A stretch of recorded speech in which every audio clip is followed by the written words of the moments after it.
ပထမဆုံးအနေနဲ့ကတော့မင်္ဂလာပါပေါ့ဗျာခုပြောပြမှာတော့ကွာစပယ်တွေအကြောင်းပဲဖြစ်ပါတယ်နောက်ပြီးကြတော့ခံမှန်းထားသလိုပဲကွာဖိုးအဝတ်ပုံးထဲမှာတစ်ဖက်လောက်တင်ပြန်ကောင်းမယ်ဆိုပြန်ကောင်းလာပါပြီပေါ့ဗျာကိုငိမ့်မောင်ရဲ့စပယ်ကအပြင်တိုင်းမလို့သေးပါလောလောဆယ်မှာတော့ပထမဆုံးအနေနဲ့ဒီစပယ်ကကြတော့ကွာအခုရဲ့အတောင်လေးပါလုံးဝကုန်သွားပြီအခု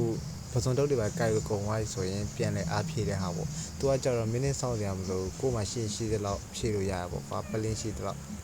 ဒီကောင်ကုနာစပယ်နဲ့ခက်စင်စင်ဆိုပေမဲ့ကွာဒီကောင်ကကြတော့ဘလို့တော့အခုမီးနားတွေပါမီးပုံတွေနားသွားမယ်ကွာ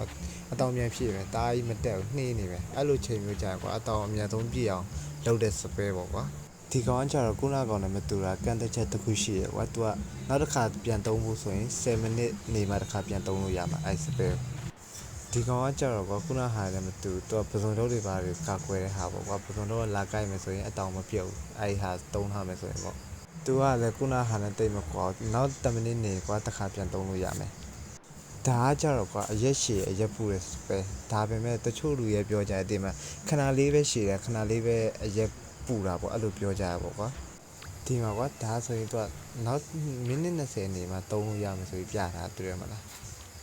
နောက်ပြီးကြတော့ကွာသူကအရက်ပူတာတီးတန့်ဆိုရင် question mark ပုံစံတွေမပါဘူးရက်ရှည်တာပဲဖြစ်ဖြစ်အရက်ပူတာပဲဖြစ်အဲ question mark ပုံစံတွေမပါဘူးဆိုရင်သူကအားလုံးမိနစ်နဲ့ကွာ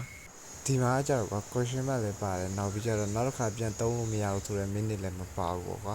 အဲ့ခါကျတော့ဒီကောက်မှာကျတော့ဘယ်လိုကွာ3ခုပေးလိုက်မယ်ကွာတစ်ခါဝယ်အဲ့3ခုမှာတစ်ချိန်ရရှည်မယ်တစ်ချိန်ရပူမယ်တစ်ချိန်ရအလဲဖြစ်မယ်ကွာအလဲဆိုတာပုံမှန်ရက်ကိုပြောရပါကွာပြောမယ်ဆိုရင်ရှည်ဆုံးလှုပ်လိုက်မယ်ဆိုရင်လည်းအကန့်အသတ်မရှိရှည်ဆုံးဖြစ်သွားမယ်အတူဆုံးလှုပ်လိုက်မယ်ဆိုရင်လည်းအကန့်အသတ်မရှိအတူဆုံးဖြစ်သွားမယ်ကွာဒီစပယ်ကအဲ့တော့ဒီနေ့ဘုကတော့3ဝင်မဲ့စပယ်တွေအကြောင်းပြောပြရဖြစ်ပါတယ်အားနဲ့ဒါပါပဲကျေးဇူးများတင်ပါတယ်အသုံးဝင်မယ်လို့လည်းထင်ပါတယ်